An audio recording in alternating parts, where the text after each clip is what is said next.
자, 지난주 말씀과 오늘 말씀이 연결이 되어 있죠. 그래서 이제 지난주 말씀을 좀 기억을 하셔야 되는데, 지난주에 하나님께서 우리에게 두 가지를 부탁하셨습니다. 자, 두 가지를 부탁하셨는데 12절을 한번 보면 12절에 두 가지를 부탁하셔서 첫 번째는 게으르지 말아라 라는 겁니다. 게으르지 말아라. 다른 말로 하면 둔하지 말아라. 이것은 이제 하나님의 말씀을 듣고 그 말씀을 지키는 일에 있어서 절대로 둔하지 말아라 라고 말씀하신 거죠. 여러분, 하나님의 우리를 향한 최고의 관심 무엇입니까? 우리가 이 단락을 지금 보면서 알게 되는 것은 우리가 계속해서 자라나는 것, 성장하는 것, 그래서 성숙한 신앙인으로 세워지는 것이 하나님의 관심이고 하나님의 바람이다라는 것을 알게 되죠. 그러려면 하나님의 말씀을 듣는 일에 둔하면 안 됩니다. 하나님의 말씀을 듣는 일에 게을러서도 안 되죠. 부지런히 하나님의 말씀을 들어야만 하는데, 이것이 지난주에 하나님께서 우리 가운데 부탁하신 권면입니다. 하나님의 말씀을 부지런히 듣고 실천해라. 두 번째는요, 믿음과 오래 참음으로 약속을 받은 사람들을 본받으라는 거죠.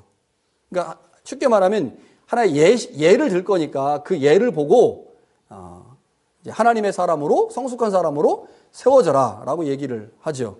하나님은 우리가 어떻게 믿음의 사람으로, 그리고 어떻게 인내의 사람으로 성장해야 하는지, 믿음의 사람, 인내의 사람이 곧 성숙한 신앙인인데, 그것을 보여주시기 위해서 먼저 그러한 삶을 산 사람을 하나의 예로 제시를 하죠. 그 사람이 믿음의 조상이라고 불리는 아브라함입니다. 그래서 오늘 본문의 말씀은 아브라함에 관한 이야기로 시작을 하죠. 13절에 보면 하나님이 아브라함에게 약속하실 때라고 말씀합니다. 자, 그런데 15절에도 보니까요, 이와 같이 오래 참음으로 말미암아 약속을 받았다. 그러니까 붙여보면 하나님이 아브라함에게 약속하셨는데 그 약속을 아브라함이 오래 참음으로 말미암아 약속을 받아냈다는 거죠. 그러니까 오래 참음으로 약속을 받아냈다고 하는 것은 하나님이 약속하시고 나서 그 약속이 바로 이루어지지 않고 일정한 시간이 지난 후에 약속이 이루어졌다는 거죠. 그 약속의 기간 동안 아브라함이 인내하고 참아냈다라고 말씀을 합니다. 창세기를 보니까요, 아브라함에게 하신 약속이 2차로 이루어지는데 1차로 한 25년 기다렸고요, 2차까지 하면 35년 정도 기다렸습니다. 그러니까 무려 35년이라고 하는 시간이 지난 후에 아브라함이 하나님의 약속을 구체적으로 받게 됐거든요. 성취물을. 그래서 아브라함이 하나님의 약속을 받고 그 약속이 온전히 이루어질 때까지 약 35년, 40년의 기간이 걸린 것처럼 우리도 역시 약속을 받으려면 인내해야 된다. 이게 이제 아브라함에서 하고 싶은 말씀이죠. 그러면 아브라함이 하나님으로부터 받은 약속이 뭔가? 그게 14절에 나옵니다. 14절에 뭐라고 나오냐면 뒷부분에 보면 너를 번성하게 하고 번성하게 하리라. 여러분, 구약시대에는요, 자손이 번성하는 게 복이었습니다. 자식을 많이 낳는 게 복이었죠. 그러니까 하나님께서 아브라함에게 복을 주신다고 하는 것은 아브라함의 후손이 많아지는 거죠. 이게 하나님께서 아브라함에게 하신 약속입니다. 뭐가 생각나십니까? 이삭 사건이 생각나시죠, 이삭. 그러니까 하나님께서 아브라함에게 주신 이 복은 이삭과 관련된 이야기인데, 이제 창세기에 그런 내용들이 자세히 나오죠. 그래서 창세기를 한번 살펴보아야 되는데요. 창세기에 보면 하나님께서 아브라함에게 자손의 번성, 여기는 이제 번성하고 번성한다라고 하는데 그 번성이 구체적으로 자손의 번성으로 이제 언급이 되는데 여러 번 나와요.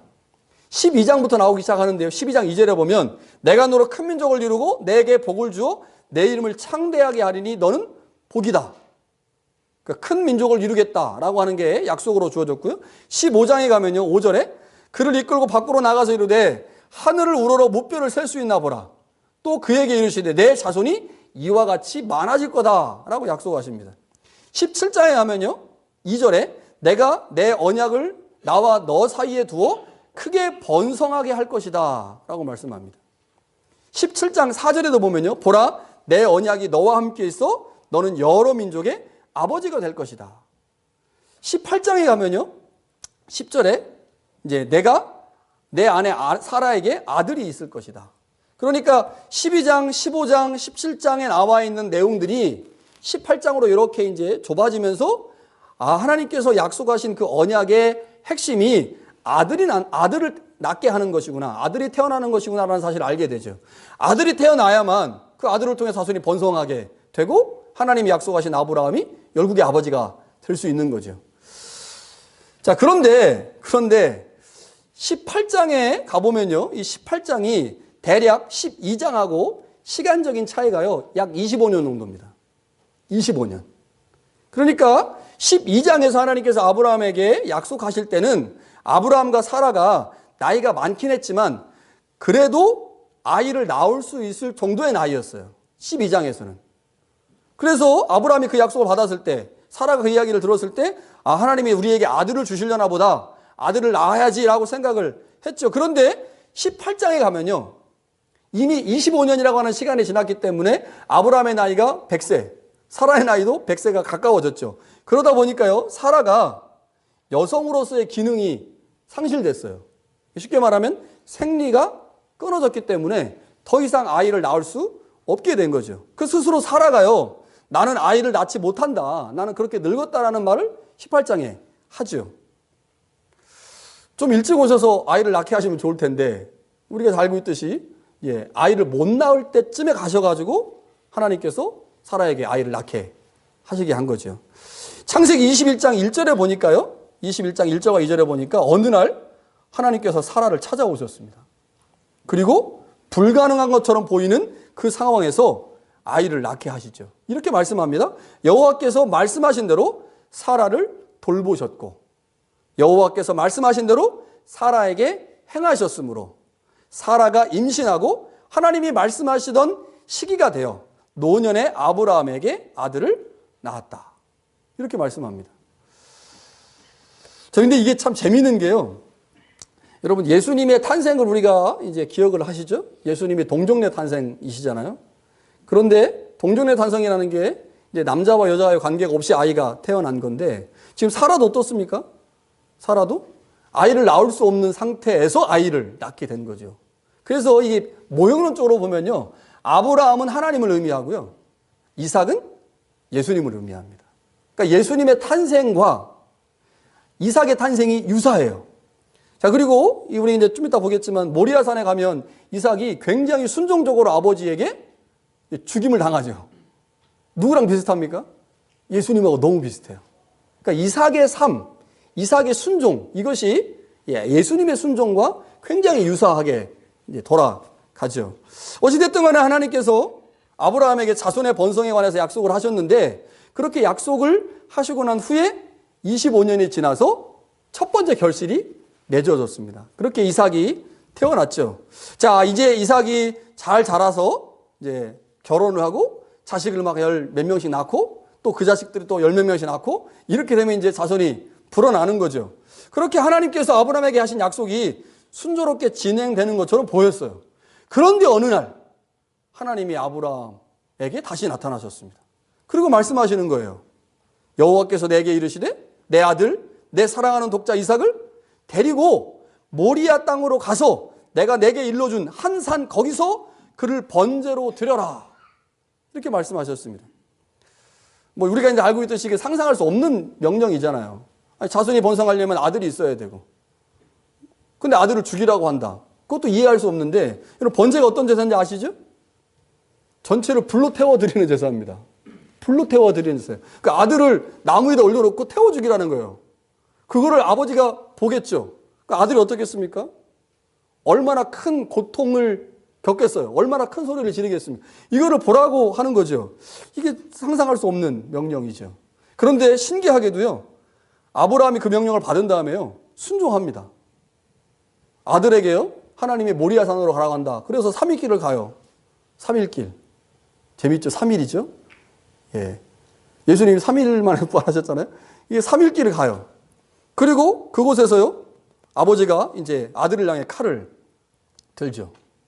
그랬더니 하나님께서 그곳에서 자신의 독자를 아끼지 않는 아브라함의 믿음을 보셨습니다. 그리고 아브라함에게 다시 한번 약속의 말씀을 주시는데, 그때 하나님이 아브라함에게 이렇게 말씀하십니다. 내가 나를 가리켜 맹세하노니 내가 이같이 행하여 내 아들 내 독자도 아끼지 아니하였은즉 내가 내게 큰 복을 주고 내 씨가 크게 번성하여 하늘의 별과 같고 바닷가의 모래와 같게 하리니 내 치가 그 대적의 성문을 차지하리라. 여러분 12장부터 하나님이 계속해서 아브라함에게 자손을 약속하셨지 않습니까? 그런데 그때는요, 단 한 번도 맹세한다는 말을 쓰지 않았어요. 그런데요, 22장에 가니까요, 맹세한다. 그러니까 앞에는 뭐예요? 아브라함이 느끼기에 모리아산으로 이삭을 데리고 갈 때 하나님이 나에게 분명히 약속하셨는데 그 약속은 뭐고 도대체 아들을 바치라는 이유는 뭐야? 이런 갈등이 생기지 않았을까요? 생겼을 거예요. 그 약속하시긴 했는데 그 약속이 구체적으로 실행도 막 되지 않는 상황에서 하나님이 그 약속을 취소하시는 것 같은 이런 느낌을 받았겠죠.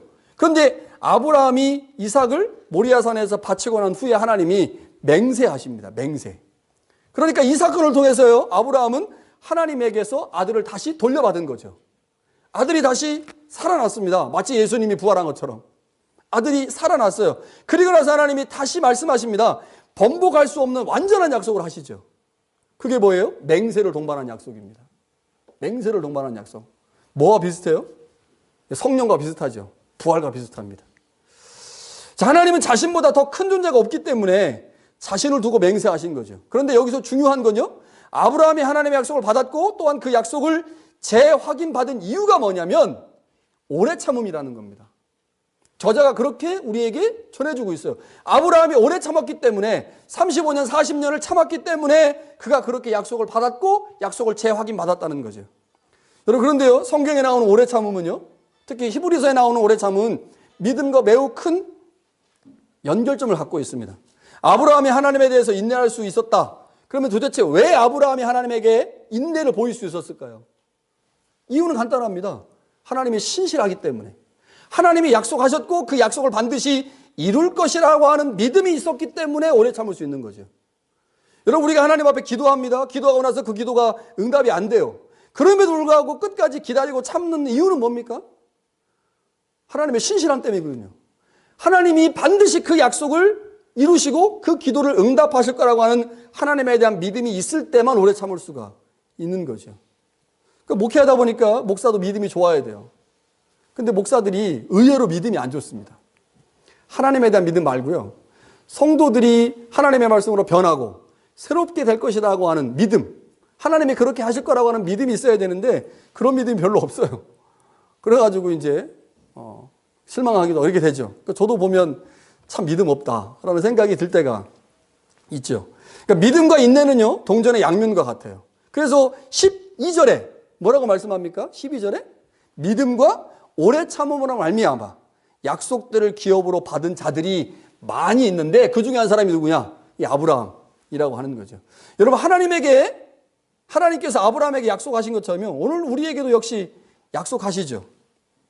그 약속이 우리 가운데 이루어지려면 두 가지가 충족되어야 됩니다. 첫 번째는 하나님이 신실하셔야 돼요.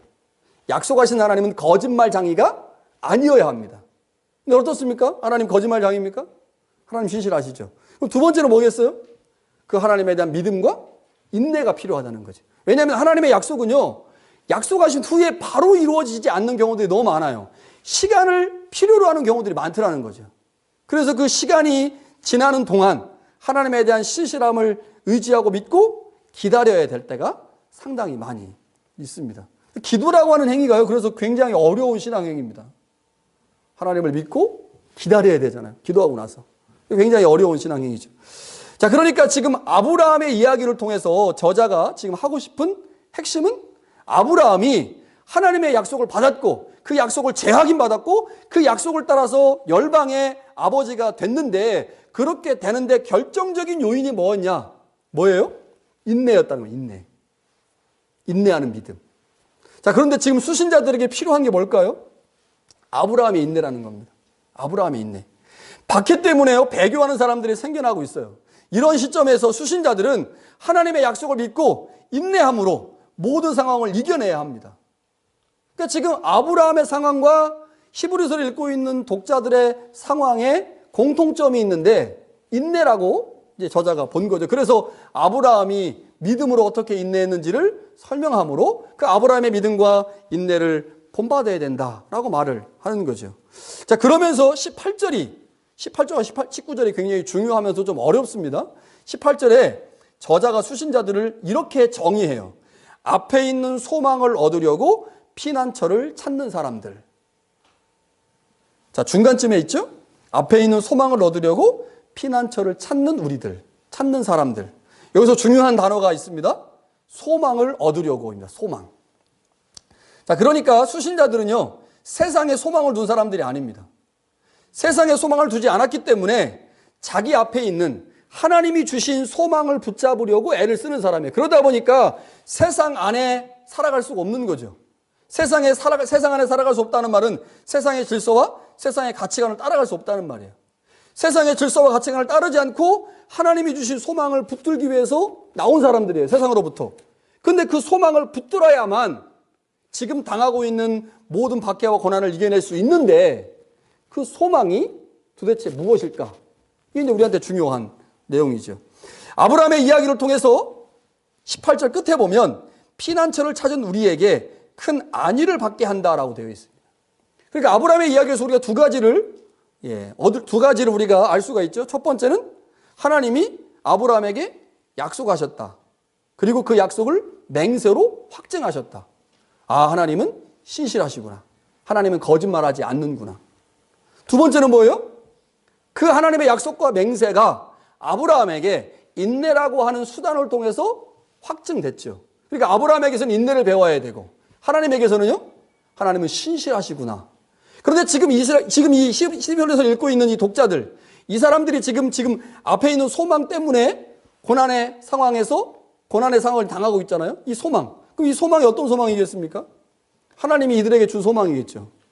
그러니까 그 소망을 붙잡아야 되는데 그 소망을 우리 가운데 보여주신 하나님은 여전히 신실하시고 거짓말하지 않으신다. 그리고 그 소망을 붙잡으려면 우리도 아브라함처럼 인내해야 된다. 이 두 가지를 지금 말하고 싶어가지고 아브라함의 이야기를 가져다가 오늘 본문에서 말하고 있습니다. 자, 그런데 여기서 이 소망이라고 하는 것이 무엇인지가 매우 중요합니다. 소망. 자, 19절을 세번역성에는 이렇게 번역을 했습니다. 우리에게는 이 소망이 있으니 그것은 안전하고 확실한 영혼의 닷 같아서 휘장 안까지 들어가게 해줍니다. 자, 우리에게 소망이 있는데 그 소망이 우리를 온전히 고정시킨다는 거예요. 온전히 고정시켜서 흔들리지 않게 하고 흔들리지 않게 하기 때문에 그 소망을 가지고 있는 사람들은 휘장 안으로 들어가게 된다는 거죠. 그럼 휘장이 뭘까? 20절에 보니까요, 그 휘장을 예수님께서 먼저 들어가신 곳이라고 설명해요. 예수님께서 먼저 들어가신 곳. 예, 몇 주 동안 설교를 어렵지 않게 하려고 애를 쓰다가 또 설교가 조금 어려워지죠. 예, 여러분들 표정을 보면 다 압니다. 설교가 어렵다. 이게 나 어려움 이렇게 써 있어요. 근데 하여튼간 이게 굉장히 중요해요.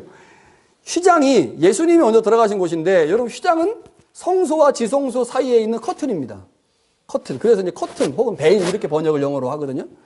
그러니까 휘장 안으로 들어갔다고 하는 말은 지성소 안으로 들어간 건데 옛날에 제사장들이 대제사장들이 양 두 마리를 가져다가요. 한 마리를 잡아가지고요. 피를 받고 나머지 고기는 불로 태우죠.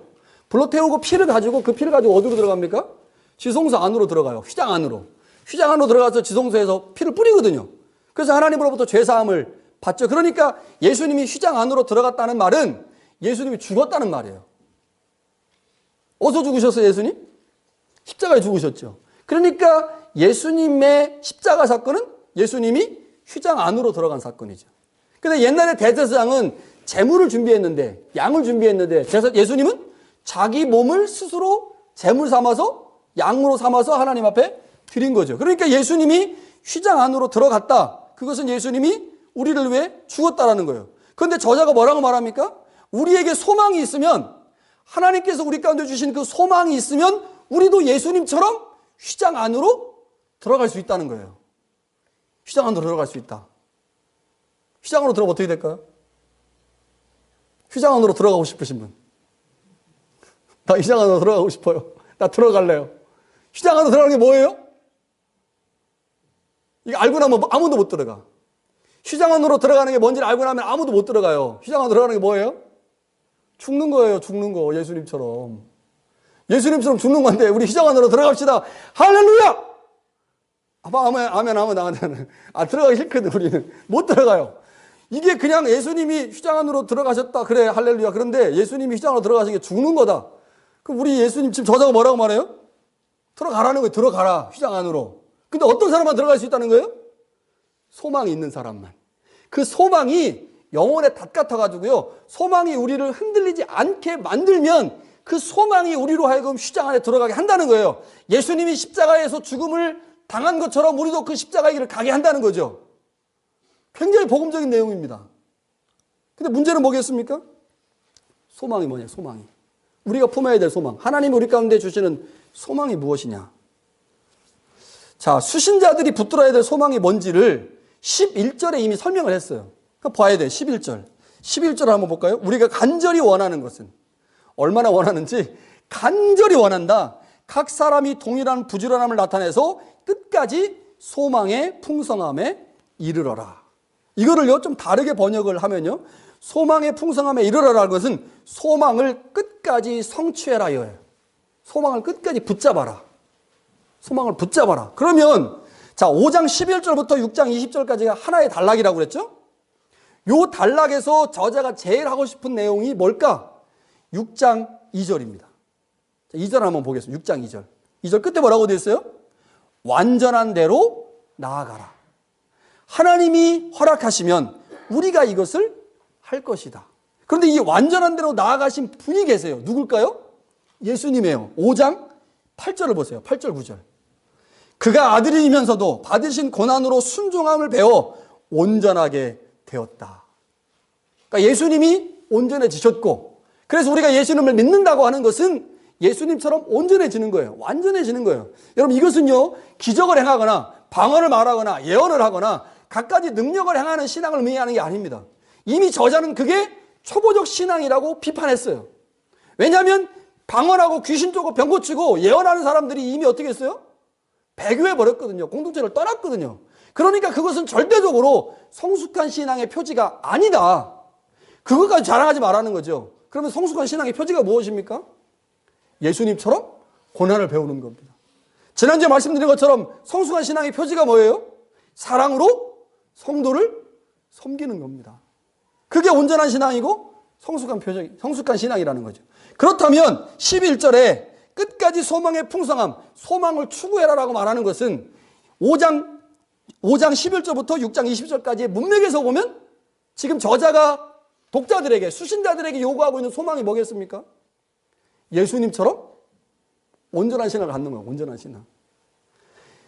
지금은 온전하지 못해요. 지금은 온전하지 못합니다. 지금은 불완전해요. 지금은 연약해요. 그런데 예수님께서 온전한 신앙을 가지셨고 그 온전한 신앙을 우리에게 보이신 것처럼 우리가 예수님처럼 온전한 신앙을 갖기를 소망할 때만, 하나님께서 우리에게 온전한 신앙을 요구하시고 그것을 바라고 있다는 사실을 알게 될 때만 그것이 우리의 신앙의 목표가 되고 우리의 소망이 된다는 거죠.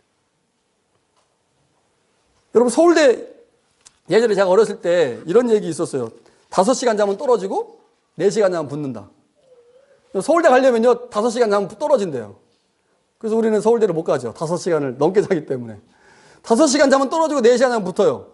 여러분, 서울대 가기 위해서 얼마나 피나는 노력을 하겠습니까? 지금은 조금 이제 전체적으로 그렇지만 하여튼간 이 서울대를 간다고 한다. 아니면 하버드를 간다. 아니면 예일대학을 간다. 좋은 대가 가려면요, 미국에서도요, 예일대, 하버드 가려면요, 애들이요, 진짜 피 터지게 공부를 한대요. 그 경쟁이 장난이 아니랍니다. 서울대를 가기 위해서 고난을 참는 거죠. 그러니까 지금 저자가 말하고 있는 거예요.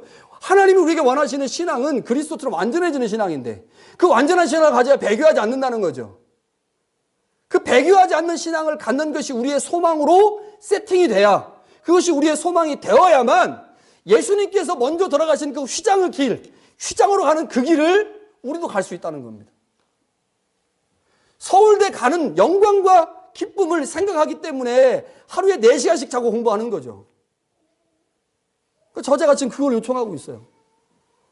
하나님이 원하시는 신앙이 무엇인지, 그리고 그것이 왜 우리 가운데 소망이 되어야 하는지, 그리고 그것이 우리의 소망이 되어서 우리의 영혼을 온전하게 굳게 만드는, 완전히 바치는 영혼의 닷과 같은 역할을 해야 우리가 휘장 안으로 들어갈 수 있다라고 얘기를 하죠. 그런데요, 여러분, 히브리서 안에서요, 이 휘장이 갖고 있는 의미가 굉장히 놀랍습니다. 히브리서 9장 24절에 보니까 이런 말씀이 있어요. 그리스도께서는 참것의 그림자인 손으로 만든 성소에 들어가지 아니하시고 바로 하늘에 들어가사 우리를 위하여 하나님 앞에 나타나셨다.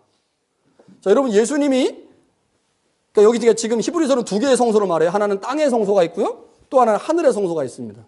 근데 땅의 성소는 우리가 알고 있는 것처럼 예수님의 십자가 사건을 말해요. 그 십자가 사건을 통해서 예수님께서 하늘의 성소로 들어가셨죠. 근데 히브리서 9장은요, 뭐라고 말하냐면 예수님은 땅의 성소가 아닌 하늘의 성소로 들어가셨다고 그래요. 분명히 십자가에 죽으셨는데, 십자가에서 죽으셨는데 왜 이렇게 말할까? 이유는 히브리서 안에서 휘장은요, 성소, 지성소는요, 땅의 지성소와 하늘의 성소가 붙어 있습니다. 이거 제가 이제 예전에 그 성서대학에서 말씀을 드렸던 건데, 이 제사문헌은요, 땅의 성소와 하늘의 성소가 붙어 있거든요. 그 땅의 성소로 들어가면요, 그 땅의 성소에 문을 통과해서 하늘 성소로 들어갈 수 있어요. 오직 그 길밖에 없습니다.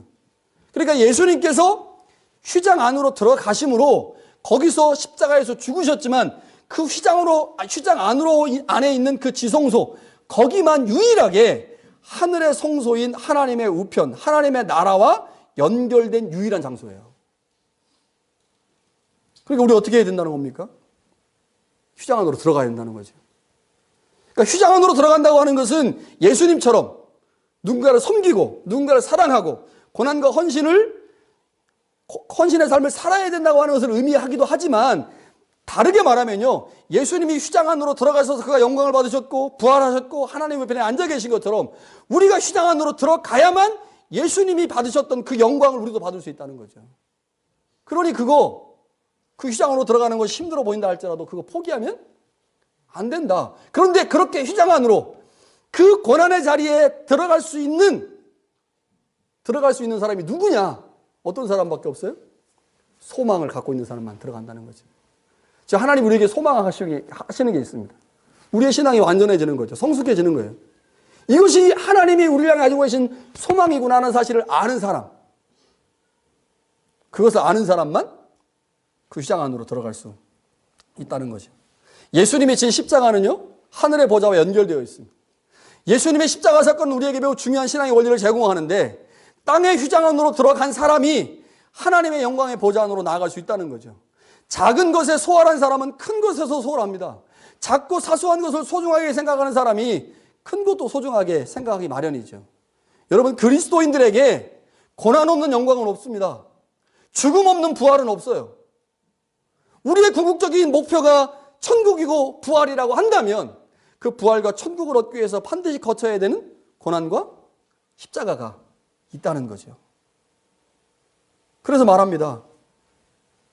들어가자. 휘장 안으로 들어가자. 온전한 믿음과 성숙한 신앙에 대한 소망은 우리를 예수님처럼 고난으로 순종함을 배우는 자리로 인도할 것입니다. 그래서 예수님처럼 휘장 안으로 들어가게 할 거예요. 소망이 우리로 하여금 그 자리에 가게 한다는 거죠. 그 자리에 가는 것이 분명 힘들고 어렵지만 그 자리, 우리가 소망을 가지고 들어간 그 자리가 곧 구원의 자리이고 천국으로 인도되는 자리입니다. 오직 그곳을 통해서만 천국에 갈 수 있어요. 오늘 그것이 히브리서 저자가 우리 가운데 말해주고 있는 진리의 말씀이죠. 여러분, 그런데 재밌습니다. 휘장 안에 지성소에 들어가야 천국으로 들어가잖아요. 근데 그곳에 누가 계십니까? 예수님이 계시다는 거예요. 지성소에 예수님이 계세요. 여러분, 지성소 안으로, 휘장 안으로 들어가야만 주님을 만날 수 있습니다. 인내로 구원을 이루신 주님께서 그곳에 계시기 때문이죠. 우리의 구원을 이루기 위해서 끝까지 참고 인내하신 주님께서 바로 그 휘장 안에 계십니다. 그리고 그 휘장 안에서 하나님 우편에서 왔다 갔다 하시겠죠. 여러분, 예수님께서 계신 그곳에 가야만 주님을 만납니다. 우리가 이 땅을 살아가면서 가장 큰 소망이 뭐겠어요? 주님을 만나는 거잖아요. 주님의 말씀을 통해서 주님의 뜻을 깨닫고 이해하는 거죠. 주님이 어디 계시냐? 휘장 안에 계십니다. 지성소 안에 계세요. 여러분, 딴 데 주님 계시지 않습니다. 지성소 안에 계십니다. 그래서 여러분, 그곳에 부지런히 나아가야만 그곳에 계신 주님을 만날 수 있어요. 여러분, 그것이 무엇입니까? 지난주에 말씀드린 것처럼 사랑으로 성도를 섬기는 것입니다. 십자가의 의미를 깨닫고 그 십자가의 삶을 우리의 삶의 현장에서 재현해내는 거죠. 여러분, 그것이 주님이 계신 휘장 안으로 들어가는 것입니다. 여러분, 이번 한 주간 주님의 말씀을 잘 기억해서 부지런히 주님이 계신 그 휴장 안으로 부지런히 들어갈 수 있기를. 그래서 주님 만나고 다음 주에 오실 수 있기를 간절히 축원합니다.